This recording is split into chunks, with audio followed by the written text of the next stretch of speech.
Sobat Tani, hari ini kita akan berkunjung menelusuri jejak sukses sebuah perkebunan alpukat unggul yang terletak di kawasan yang masih asri, lokasinya di daerah Bandar Sekijang.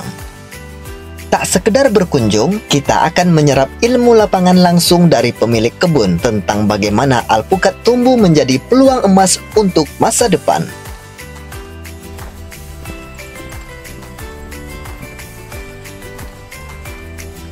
Halo Sobat Tani, dimanapun Anda berada, hari ini kita berada di Jalan Lintas Timur. Ini tepatnya di Sekijang. Di Bang Harbi hari ini akan berkunjung di salah satu perkebunan, yang mana di sini kita sudah melihat dan langsung sampai di tempatnya. Ini lokasinya kira-kira berada di samping SPBU Sekijang. Masuk ke dalam kira-kira 1 kilo dan kita jalan kaki lagi tadinya. Masuk ke dalam perkebunannya. Di sini kita sudah melihat perkebunan alpukat. Jadi kita sudah janji dengan pemiliknya yang sama-sama nanti kita akan jumpai. Kita ingin menggali seperti apa cara menanam alpukat dan ada alpukat apa saja di daerah sini. Jadi untuk Sobat Tani di rumah tetap saksikan terus dan ikuti kita. Sesampainya di lokasi, perjalanan dilanjutkan dengan berjalan kaki menyusuri rindangnya perkebunan alpukat.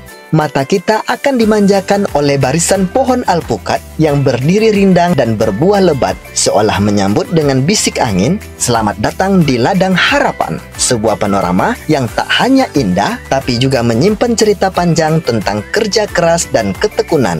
Meski harus melewati sedikit jalanan tanah, akses menuju kebun tetap bisa dilalui kendaraan roda 2 maupun roda 4. Nah, ada alpukat apa saja di sini? Yuk terus ikuti kita. Halo, assalamualaikum Bang. Waalaikumsalam Mas. Dari mana nih Mas? Lagi ngapain nih Bang? Ya biasalah, sekarang rutinitas ke kebun Mas, karena sudah beberapa tahun nih kita mencoba mengalihkan konsentrasi dari bisnis yang biasa kita geluti, mencoba jadi petani. Nah ternyata petani ini menarik ternyata Mas. Oke, sebelumnya perkenalkan nih, saya Bang Harbi dari program Tani Keren Riau TV. Tadi kita sudah janji tadi ketemu di sini, ternyata seluas mata memandang nih kebun Bang Pino ya. Oke. Ini kalau boleh tahu nih Bang Pino, ini alpukatnya sama semua jenisnya atau beda-beda nih? Tidak nih. Beda ya? Tapi saya melihat sama aja semuanya kan? Ini kebetulan yang sedang berbuah dan di hadapan kita ini sekarang. Ini ya. Ini adalah jenis alpukat pangeran nih. Pangeran. Jadi Sobat Tani ini yang pangerannya ya. Nah, pangeran. Jadi pangeran ini penyebutannya ada kalau nggak salah saya itu 3 ya. Pangeran, peluang, si manis. Nah itu sama jenisnya sebenarnya. Nah pangeran ini alpukat lokal unggulan. Jadi yang membedakan dengan alpukat lain apa itu Bang? Nah pangeran ini menurut saya jenis alpukat unggulan yang asalnya dari Pulau Jawa. Pulau Jawa ya. Jadi secara visual bentuk dan rasa besar itu sangat berbeda dia dengan alpukat lain. Nah di sini kita ada awalnya itu ada 6 ya, 6 apa 7 varietas, 6-7 varietas. Ada pangeran, Clara, aligator, Markus, Wina, dan ada bokong ten namanya. Nanti Bang Harbi juga mau lihat seperti apa sih bisa membedakannya buahnya. Jadi kalau ini kira-kira kalau sudah matang atau sudah tua itu kira-kira berapa kilo? Sampai nggak 1 kilo yang beratnya? Pangerannya ya. Pangeran itu dirata-ratakan beratnya itu ketemu di 7 on sampai ke 9 on. 7 on sampai. Tapi jarang sekali ketemu di bawah 5 on. Jarang sekali. Jadi ini tadi kita sudah lihat, ini adalah jenis varietas pangeran. Boleh kita lihat lagi nih, keliling-keliling lagi nih. Boleh.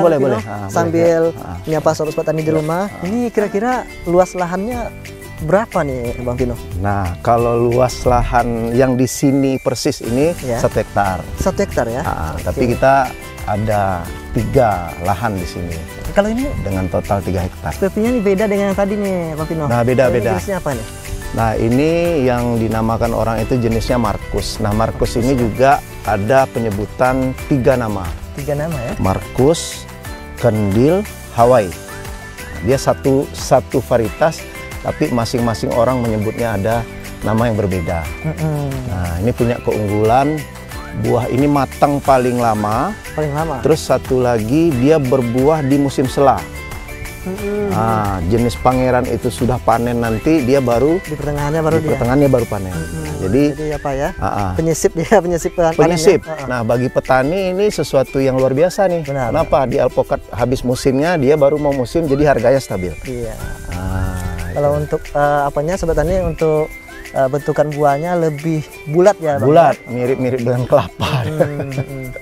Kalau ini biasanya tadi berapa kira-kira beratnya tadi?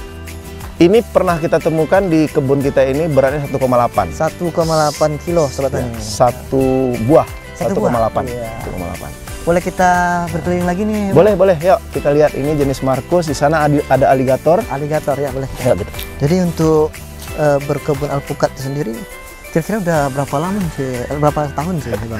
Saya itu karena mungkin mentalnya wira swasta kan, Mas. Iya. Jadi cepat-cepat aja mengambil keputusan kalau melihat ada peluang gitu kan. Iya.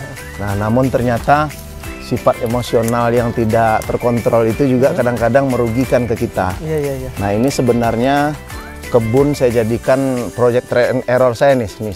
Jadi dulu saya tanami hampir 200 pohon. 200 pohon ya. Hampir 200 pohon, jarak tanam lebih kurang 6x7. Yang mati aja mungkin ada hampir lebih kurang 100 pohon. Berarti banyak juga gagalnya, Bang. Jadi nggak langsung berhasil gini ya. Nggak langsung. Yang mati aja mungkin ada 100 pohon nih. Nah, tapi itu tadi balik lagi ke semangat kan. Semangat dan secara hitung-hitungannya menurut kita ada nilai ekonomis yang menarik di berkebun ini. Makanya kita nggak patah semangat. Jadi ada yang mati, ketemu penyakitnya, kita coba cari referensi untuk perawatannya. Nah, tapi ya sebenarnya itu tadi mental. Kalau mental nggak kuat, harga bibitnya 100.000, 80.000 satu batang mati. Udah dirawat sebesar ini, siapa yang nggak sedih kan? Nah, ini seperti ini aligator. Oh, ini aligator ya. Ini jadi aligator. Ini seperti ini aligator. Tapi kita bedakan yang tadi ya. Apa yang membedakan ini kira-kira nih, Bang, sama yang pertama tadi? Nah, aligator ini menurut saya punya karakter kulitnya tipis. Oh iya. Kulitnya sangat tipis, terus warnanya itu identik agak sedikit menguning. Ukuran juga kategori jumbo, di atas 500 up. Terus bentuknya agak oval. Kalau sobat tani semua masih pengen melihat nih jenis alpukat apa aja nih di tempat Bang Vino tadi, ada tadi Miki ya? Boleh, ada Miki di situ yang juga ada. Cuman buahnya nggak banyak ya. Tidak apa-apa, yang penting kita bisa melihat seperti apa sih buah Miki. Miki. Oke, yuk coba kita lihat. Wah, ini kita udah sampai. Ini tadi siapa, apa namanya itu? Miki. Miki ya. Ini yang usianya 1,5 tahun ya. Ya. Ini mulai kalau istilah orang umumnya bilang mulai berbakti dia. Mulai berbakti ya. Mulai berbakti. Nah, kita ngikut bahasa orang kan, berbakti. Jadi untuk buah Miki ini nanti seperti apa? Apakah bulat atau seperti ini juga? Nah, Miki ini buahnya bulat. Nah, terus kalau mungkin orang bilang tuh secara visualnya agak gemoy dia dibilang. Oh, gemoy. Nah, ini ciri-cirinya nih udah bakal mau keluar bunga nih. Nah, nih. Oh, jadi sobat tani seperti ini, sobat tani. Kita tahunya kiranya kalau seperti ini nih, itu udah mau keluar bunga. Kita mengiranya ini daun mati atau bagaimana, kan rontok, ternyata ini bakal keluar bunga ya. Kita lanjut lagi nih. Udah jauh berjalan nih, tapi karena perkebunan Abang ini bersih, tidak terasa capek ya, Bang. Terasa ya, Bang ya. Ini kita berhentinya nih. Ada yang mau di apa? Iya. Ini jenis varietas lain lagi nih. Ini jenisnya apa namanya? Ada varietas yang disebut orang Wina namanya. Oh, ini yang Wina tadi ya? Wina. Oke. Yang mungkin saudara dengan si Clara mungkin kan? Iya. Oh, tapi memang beda ya? Beda. Tadi ya? Nah, ini juga saya menganalisa jenis Wina ini kurang ideal juga kita tanam di DPL rendah seperti kita. Kenapa tuh? Yang pertama, dia berbuahnya itu lama. Berbuahnya lama ya. Yang lain itu bisa berbuah di usia katakan 2 tahun, dia baru bisa berbuah di usia 3,5 tahun. Kalau sudah besar, maksudnya udah siap panen itu apa masih seperti ini juga tekstur kulitnya atau berubah warna atau bagaimana? Ya, teksturnya nggak jauh berubah. Nggak jauh berubah. Ya? Di situ kan ada tuh yang besar, sudah mulai besar tuh seperti itu. Oh ya. Nah, situ mulai besar, nggak berubah. Dia lebih mengkusam. kusam. Kulitnya nanti agak menjadi kusam. Jadi biasanya kita melakukan penyortiran. Oh gitu. Nah ini kan seperti ini nih. Ini satu ada dua. Ini biasa kita buang nih satu. Oh gitu. Nah, agar pertumbuhan si buah ini lebih maksimal. Nah, jadi nanti kita panen itu jadi grade A semua. Harganya juga lebih berbeda. Nah, jadi kalau nilai ekonomisnya juga menurut saya lebih dapat daripada kita membiarkan buah ini terlalu banyak, tapi banyak yang kecil-kecil dan tidak memenuhi standar dari pasar gitu kan. Untuk mungkin sobat tani di rumah penasaran juga nih Bang, seperti apa sih cara merawatnya? Apa-apa aja hama-hama yang terjadi di sini? Apa aja kegagalan yang udah Abang alami? Ya Bang ya, kita juga pengen tahu itu, tapi Bang kita saksikan dulu Bang yang mau lewat ini. Oke.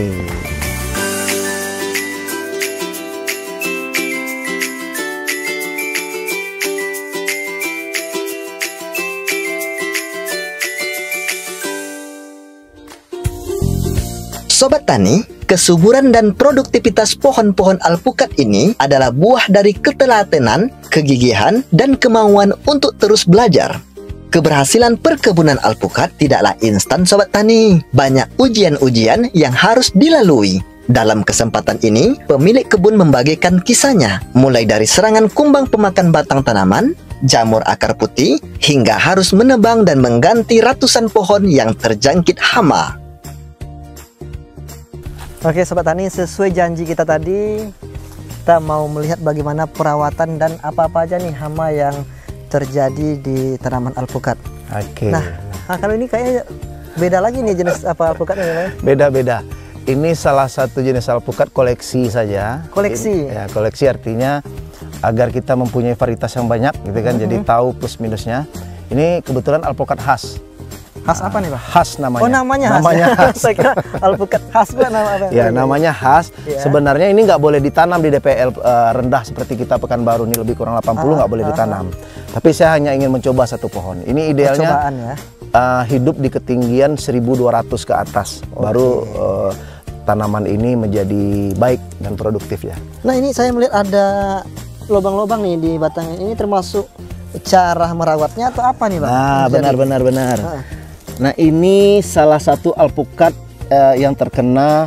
Kalau saya bilang, ada yang bilang penggerek batang. Oh hama ya? Iya hama. Ada yang dibilang jamur akar putih. Ya. Nah ini sepertinya terjangkit dua penyakit itu. Apa itu? Satu penggerek batang ini nih, penggerek batang yang menggerek yang kulitnya ini sehingga ada air, air. Nah ini kemarin terkena jamur akar putih. Nah makanya kemarin saya minta ke digali ya? Harus digali dulu kalau? Ya digali dulu, karena menurut saya ini kita salah metode penanaman. Nah ternyata alpukat ini dia sangat sensitif dengan kondisi kelembapan dan jamur-jamur yang yang tidak baik yang ada di tanah ini. Jadi makanya sebaiknya dia ditanam di permukaan tanah dan selalu mendapatkan paparan sinar matahari. Oh begitu. Berarti ini kalau tanaman yang seperti ini, apakah ada harapan untuk hidup lagi atau harus dibuang atau bagaimana? Nah ini alhamdulillah kan berjalannya waktu saya 5 tahun belajar. Nah ini kita udah menemukan metode yang menurut saya yang insya Allah kedepannya nggak akan terulang lagi. Ini kita sudah coba tangani, kita boleh coba nih dikorek pakai ini gunting. Nah kita lihat. Nah ini kulitnya sudah kulit baru ya? Kulit baru ya. Nah, artinya dia sudah mengalami kesembuhan nih. Lubang tanam kita tetap siapkan. Kalau saya biasanya menyiapkan lubang tanam itu 50 kali 50. Kalau untuk kedalaman ya? Ya untuk kedalaman juga 50 ya. Nah tapi ada lagi metode yang sangat simpel menurut saya. Kita nggak perlu gali lubang tanam.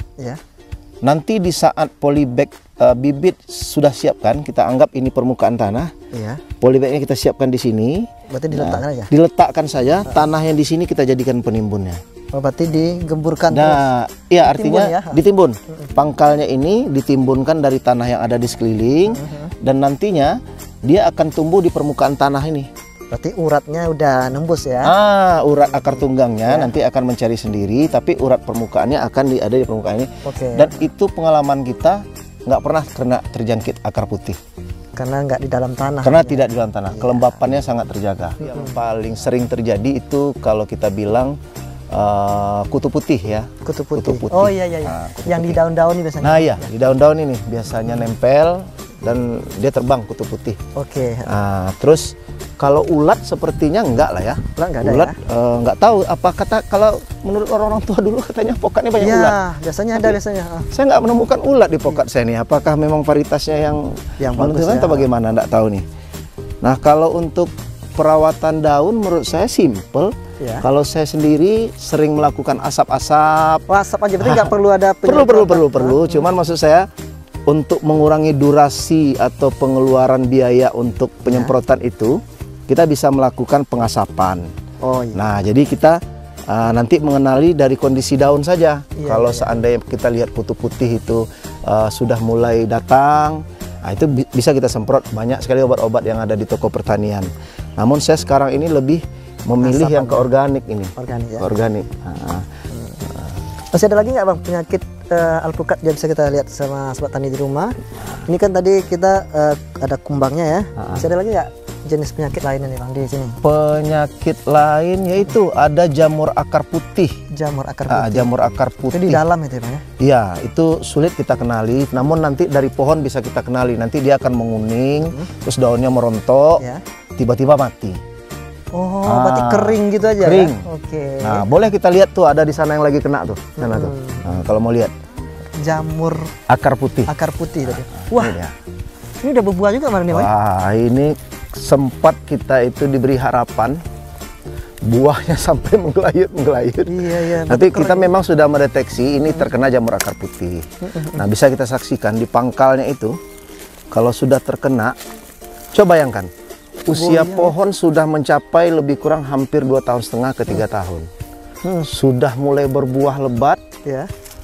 Terus kita diberi pilihan harus melihat pohon yang merenggas seperti ini. Mati langsung. Mati. Kering. Nggak bisa tertolong. Nah, itu makanya memang sangat penting sekali pemahaman bagaimana teknik menanam di awal. Jangan terburu-buru karena nafsu. Terlalu semangat ya. Terlalu semangat. Ternyata kita abai terhadap hal-hal yang perlu kita perhatikan. Jadi ini salah satu contoh. Sobat tani bisa kita lihat ini aja sudah goyah. Udah goyah. Benar. Itu tanda berarti akarnya sudah habis di bawah. Akarnya sudah habis. Nah, gitu bisa kita lihat tuh kan.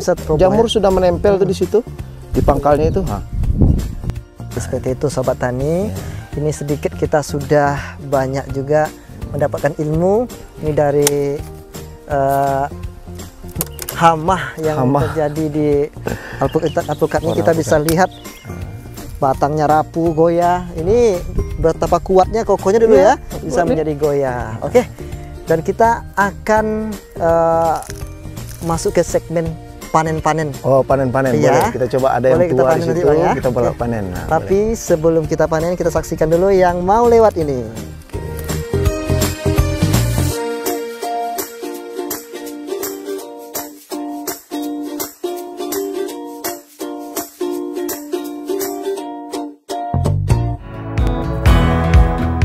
Di akhir kunjungan, Bang Harbi pun ikut terjun langsung memetik buah alpukat bersama sang pemilik kebun. Bukan sekedar panen, tapi juga berbagi cerita tentang semangat bertani, tentang nilai sabar, dan tentang harapan yang tumbuh dari tanah yang dirawat dengan cinta. Oke, ini kita sudah sampai di pohon alpukat yang sudah siap panen. Ini Pangeran namanya ya? Oke, kita bisa lihat seperti apa sih alpukat yang sudah bisa dipanen, ciri-cirinya. Coba nih, abang pegang yang satu nih. Saya coba. Pangeran ini dia punya identik, dia kalau sudah matang, biasanya kalau diketok itu dia bunyinya agak kosong. Bunyinya berbeda sekali dengan yang kalau dia belum siap dipanen. Berbeda. Agak kosong ya Bang? Agak kosong. Iya. Ini udah apa nih? Kosong ya? Ini udah mulai bisa kita panen, tapi sebenarnya belum terlalu tua. Tuh ada tuh yang lebih tua tuh kalau mau kita panen tuh. Kalau dari segi permukaan kulitnya ada perbedaan nggak? Biasanya kan yang lebih mengkusam gitu. Mengkusam, ada bintik-bintik hitam. Sama ya. Nah, ini kan juga sudah mulai membintik hitam, cuman belum terlalu kontras kan hitamnya kan. Itu ada tuh yang lebih memang sangat sudah kita bilang tua yang sangat bisa dipanen. Apa yang di situ kita coba panen ya? Kita coba. Rendah nih kayaknya. Ini udah. Nih. Oke Bang. Abang bisa panen nih, yang ini nih.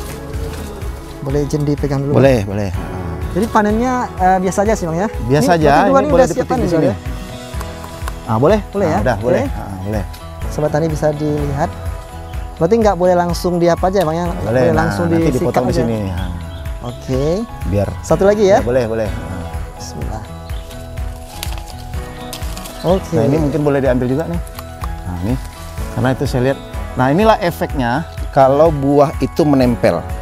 Oh ya, tadi Bang Vino udah menyatakan tadi kalau menempel begini, alangkah baiknya dipotong satu ya, Bang. Kalau tidak nanti seperti ini ya. Iya, seperti itu nih. Oke. Ini sudah bisa ya, Bang? Udah bisa. Oke. Nah, ini alpukat Pangeran. Hasil panen kita hari ini. Ya, kita lihat yang di aligator boleh juga tuh. Boleh. Hasil panen. Ya. Sobat Tani. Ya.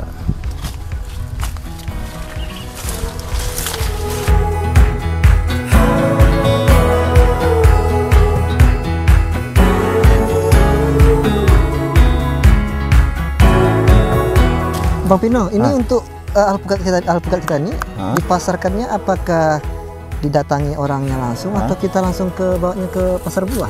Nah, kalau pasar sebenarnya untuk di Pekanbaru karena belum banyaknya alpukat premium, alhamdulillah belum pernah terkendala kita nih untuk pasarnya. Jadi nih Bang, sobat tani di rumah pasti ada juga yang penasaran, mana tahu ada yang ingin berkunjung ke sini, boleh nggak minta ilmu dari Abang gitu? Oh boleh, boleh. Beritahu kepada sobat tani di rumah, alamat kita di mana nih Bang? Nah, alamat kita ini tepatnya di Desa Sekijang Mati, Bandar Sekijang. Bandar Sekijang ya. Tepatnya di belakang pom bensin atau dekat sekali dengan kantor kelurahan Bandar Sekijang. Oh iya, persebelahan tadi Bang. Iya, bersebelahan. Oke. Nanti boleh kita buka juga ada sedikit nih Bang, mau tahu sobat tani di rumah penasaran seperti apa penasaran isinya satu alpukat kita nih. Boleh, tapi ini belum masak ya. Ini belum kita hanya pengen melihat dari kondisi dagingnya kali ya, cuman nggak bisa kita nikmati, nggak bisa kita nikmati. Berarti di sana aja ya Bang ya? Boleh, boleh. Yuk sobat tani.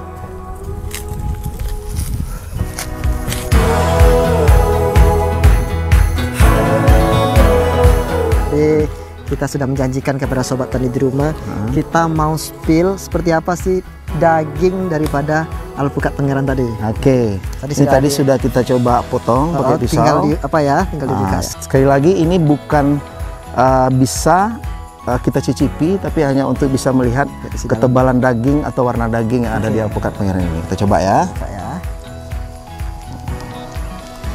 Nah, ini karena dia masih tua. Dagingnya tebal ya, luar biasa. Jadi ini sobat tani, seperti ini dagingnya, di dalamnya kuning. Ini karena dia belum matang. Nanti kalau matang dia akan lebih kuning lagi. Ini seperti ini nih, ini kuningnya. Nah, ini cocok memang bagi penikmat alpukat meja istilah orang. Kalau yang udah peduli kesehatan itu bukan alpukat jus, tapi alpukat meja. Alpukat yang dihidangkan di meja, dikonsumsi tanpa dikasih apa-apa. Berarti memang tanpa gula. Tanpa gula, dan biasanya cuma disempurnakan dengan madu. Madu ya. Madu. Bang Pino, ini kita sudah masuk segmen terakhir. Berikan kepada sobat tani di rumah apa sih harapan Abang ke depannya? Baik ini tentang perkebunan kita di sini atau perkebunan, dan beri tips kepada sobat tani yang ingin membuka lahan alpukat. Oke, mungkin yang bisa saya sampaikan kepada sahabat tani sukses di luar, jangan terburu-buru menanam sebelum kita memahami konteks bagaimana, di mana lokasi kita akan menanam. Satu, yang kedua harus pastikan kemana arah konsep bisnis kita. Apakah kita ingin bisnisnya katakan untuk di buah premium atau di pasar umum. Nah, ini sangat berbeda. Jadi kalau kita di premium, tentulah kita harus dipastikan untuk menanam jenis-jenis alpukat yang nilai dan rasanya memang dapat diterima oleh kalangan premium. Tapi kalau alpukat lokal atau alpukat katakan di pasar umum, itu terserah saja. Yang penting buahnya banyak, ukurannya ideal, saya rasa itu pilihan yang tepat untuk di pasar lokal. Nah, semangatlah bertani. Menurut saya petani ini banyak sekali yang kita dapat. Yang pertama bagi saya itu terapi emosional kita. Jadi sobat tani, tadi kita sudah berkeliling, sudah banyak juga tahu tentang perkebunan alpukat. Ternyata kunci daripada kita ingin membuka lahan alpukatnya adalah pemilihan bibit yang benar-benar unggul. Jadi jangan salah memilih bibit hanya karena bibitnya murah. Kita tanam, ternyata itu mempengaruhi daripada hasil dan produktivitas daripada buah itu sendiri ya, Bang ya. Satu lagi, ya, bukan itu saja. Satu lagi yang paling penting, di mana idealnya jenis alpukat itu kita tanam. Oke, jadi itu juga tanahnya dan barulah kepemeliharaannya. Jadi tidak ada yang instan ya, Bang ya. Ya.